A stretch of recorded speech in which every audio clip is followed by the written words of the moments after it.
वो हुस्न और अदाओं की मलिका थी। उसके चेहरे में एक अजब सी मासूमियत थी। उसमें एक ऐसा आकर्षण था जिसने भी उसे देखा बस उसका दीवाना होकर रह गया।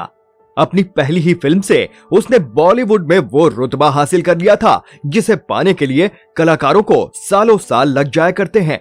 इस फिल्म ने वो धूम मचाई कि इस हीरोइन को फिल्मों में साइन करने के लिए इनके घर के बाहर निर्माता निर्देशकों की लाइन लगने लगी। लेकिन किस्मत कभी कभी किसी को जितनी तेजी से अर्श पर चढ़ाती है उससे कहीं तेजी से फर्श पर भी ला पटकती है। इस हीरोइन की सफलता भी सिर्फ एक फिल्म तक ही सीमित रही। उठने की कोशिश तो उसने बहुत की, लेकिन ऊपर उठने के बजाय वो नीचे ही धंसती गई। वो पाई पाई के लिए मोहताज हो गई। मजबूरी ऐसी कि उसे वेश्यावृत्ति तक करनी पड़ी। जब उसने इस दुनिया को अलविदा कहा तब उसकी लाश को ठेले पर ले जाना पड़ा। हम बात कर रहे हैं 60 और 70 के दशक की सबसे खूबसूरत अदाकाराओं में शुमार विम्मी की। विम्मी की कहानी की शुरुआत जितनी सपनीली और चमकदार है, अंत उतना ही खौफनाक और दर्दनाक। विम्मी का जन्म पंजाब के जालंधर में सन 1943 को हुआ था। विम्मी बॉलीवुड की उन गिनी चुनी हीरोइन में शुमार हैं जिन्होंने बॉलीवुड में कदम रखने से पहले ही शादी कर ली थी। बॉलीवुड में आने से पहले विम्मी न केवल शादी कर चुकी थी बल्कि उनके 2 बच्चे भी थे। उन्हें बॉलीवुड में लाने का क्रेडिट उस जमाने के मशहूर संगीतकार रवि को जाता है। रवि से उनकी मुलाकात कोलकाता में एक पार्टी के दौरान हुई। रवि उनकी खूबसूरती से प्रभावित हुए बिना नहीं रह सके। उन्होंने बिना देर किए विम्मी को मुंबई आने का इनविटेशन दे दिया। मुंबई आते ही रवि ने उनकी मुलाकात कराई फिल्म डायरेक्टर B.R. चोपड़ा से। दरअसल उन दिनों चोपड़ा साहब अपनी एक नई फिल्म के लिए एक नई हीरोइन की तलाश में थे। विम्मी को देखते ही चोपड़ा साहब ने हीरोइन की तलाश खत्म कर दी, क्योंकि उन्हें विम्मी में अपनी फिल्म की हीरोइन दिख गई थी। ये फिल्म थी हमराज। इस फिल्म में विम्मी के साथ थे सुनील दत्त, राजकुमार और मुमताज। उस समय किसी भी हीरोइन के लिए इतने बड़े कलाकारों के साथ काम करना सपना ही था, और फिर विम्मी की तो ये पहली ही फिल्म थी। फिल्म ने बॉक्स ऑफिस पर धमाल मचा दिया। ये फिल्म सुपरहिट रही और इसी के साथ विम्मी रातों रात स्टार बन गई। निर्माता निर्देशकों में उन्हें लेने की होड़ मच गई। फिल्मी पत्रिकाओं के कवर पेज पर विम्मी छा गई। महज 25 साल की उम्र में विम्मी स्टारडम के ऐसे शिखर पर जा बैठी थी जहां सालों साल की मेहनत के बाद भी लोग नहीं पहुंच पाते। हमराज के बाद विम्मी ने आबरू, नानक नाम जहाज है, पतंगा और वचन जैसी फिल्में की। इन सभी फिल्मों में उनके अपोजिट उस जमाने के दिग्गज हीरो थे। पतंगा और वचन में जहां उनके हीरो शशि कपूर थे, वहीं नानक नाम जहाज है में पृथ्वीराज कपूर और IS जौहर थे।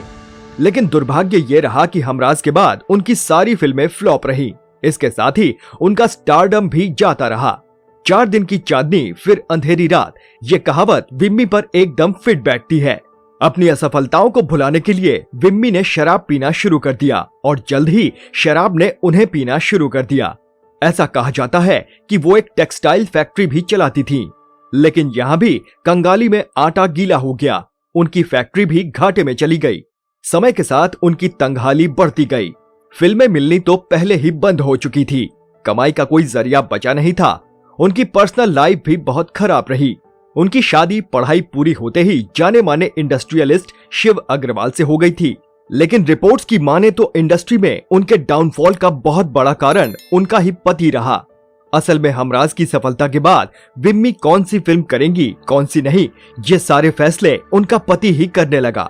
जरूरत से ज्यादा दखल अंदाजी का अंजाम ये रहा कि उन्हें लोगों ने काम देना ही बंद कर दिया। यहाँ तक कि खुद B.R. चोपड़ा साहब ने भी फिर कभी उन्हें अपनी किसी भी फिल्म में नहीं लिया। हालांकि आगे चलकर विम्मी अपने पति से अलग हो गईं। पति से अलग होने के बाद वो किसी और शख्स के साथ रहने लगी, लेकिन उनकी माली हालत दिन ब दिन बिगड़ती ही गई। विम्मी की जिंदगी में अभी और भूचाल आने थे।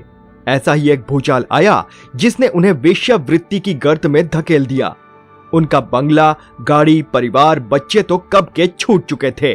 बस अब उन्हें सहारा था तो शराब का। उनके अकेलेपन का यही इकलौता सहारा था।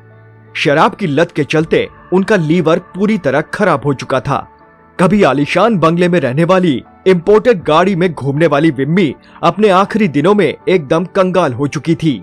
उनके पास अपने इलाज तक के लिए पैसे नहीं थे।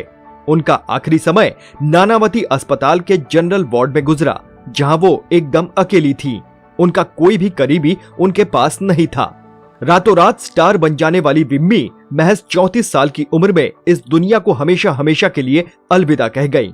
विम्मी का अंत इतना भयानक था कि आखिर में उनकी लाश को 4 कंधे भी नसीब नहीं हुए। उनके मृत शरीर को एक ठेले पर ले जाना पड़ा। जिस हीरोइन की एक झलक पाने के लिए लोगों का हुजूम उमड़ पड़ता था, आखिरी समय में उसके पास ना तो उसका परिवार था, न बच्चे, न ही फिल्म मेकर्स, न कोई फैन। जिस हीरोइन की फोटो से कभी मैगजीनों के कवर पेज भरे रहते थे, उसके मरने की खबर को किसी अखबार के छोटे से कोने में भी जगह मयस्सर नहीं हो पाई। भला इसे किस्मत नहीं तो और क्या कहा जाए। स्टारडम से गिराकर असफलता की गहरी अंधेरी गलियों में सड़ने के लिए छोड़ देना किस्मत का ही खेल हो सकता है। एक फिल्म से रातों रात स्टारडम हासिल कर लेने वाली विम्मी की कहानी डराती है तो बहुत कुछ सिखाती भी है। बॉलीवुड की दुनिया जितनी रंगीन और चमकीली है, उतनी ही स्याह और रपटीली भी। आज का ये एपिसोड आपको कैसा लगा, हमें कमेंट बॉक्स में जरूर बताइए। वीडियो पसंद आया हो तो लाइक करिए और शेयर करिए। फिर मिलेंगे एक नए वीडियो के साथ। नमस्कार।